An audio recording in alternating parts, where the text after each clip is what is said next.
So it's another day at the World Cup. And the question is really, what is going on at the FIFA World Cup? What is going on? We saw Egypt draw 1-1 against Belgium. We saw Cape Verde draw 0-0 against Spain. We saw Cote d'Ivoire beat Ecuador 1-0.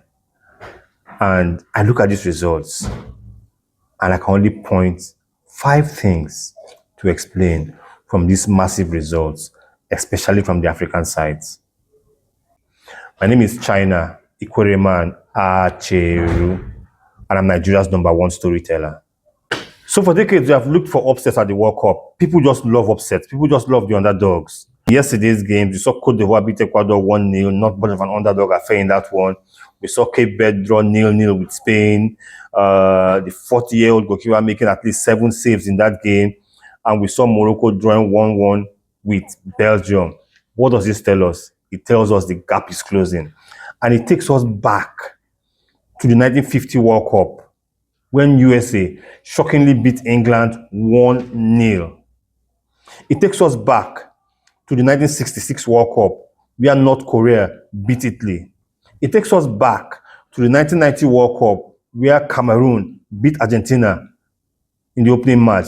It takes us back to 2002, when Senegal beat France in the opening game. It takes us back, and it can only tell us one thing: the gap is closing. Now, point number 2 is, we have small nations who have big dreams. Now, Cape Verde, or Cape Verde, as they want to call themselves, is a country of about 500,000 people.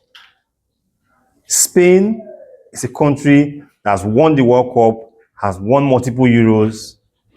In spite of the population of Cape Verde against the laurels that Spain had won in 90 minutes, all of that did not matter because it was 0-0. It reminds me of the Iceland team at the Euros in 2016. It reminds me of Costa Rica's team at the World Cup in 2014, where they got to the quarterfinals. And it reminds me of Morocco's team at the last World Cup in 2022, where they got to the semi-final. The gap really is closing. Now, point number 3 is that the World Cup will punish arrogance. I'm sure Spain expected 3 points. I'm sure Belgium expected 3 points. I'm sure even Ecuador expected 3 points. What happened in 90 minutes? It reminds me of Germany at the 2018 and 2022 World Cups, where they arrogantly came in thinking they were going to go all the way, but what happened? It reminds you of Belgium in the last World Cup, where they arrogantly came and thought they would go all the way, but what happened? It reminds you of Italy at the 2010 World Cup, where they came in and thought they would go all the way, what happened? Or is it France at the 2002 World Cup, where they came as defending champions, but what happened? The World Cup will always punish arrogance. The World Cup doesn't care who you were yesterday. It cares about what you do today. That's what happened to Belgium, Spain, and Ecuador. Point number 4.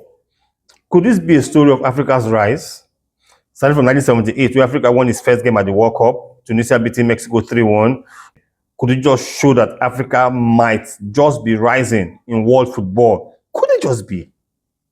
And maybe African teams are no longer looking for and asking for respect at the World Cup. Maybe they're just demanding respect. Just maybe. Big names don't attract points. Belgium had the stars, bigger stars than Egypt. Spain had the stars, much bigger stars than Cape Verde. Wasn't that so? But after kickoff, who had the same number of points? Spain, Cape Verde, Belgium, Egypt. They had the same number of points. The big stars notwithstanding. The badge on your shirt can only give you headlines, but your performance on the pitch will give you the points. Kudos to Egypt, kudos to Cape Verde, kudos to Morocco, kudos to Cote d'Ivoire. The World Cup is just beginning. Enjoy the World Cup. My name is China Acheru, and nobody tells stories quite like me.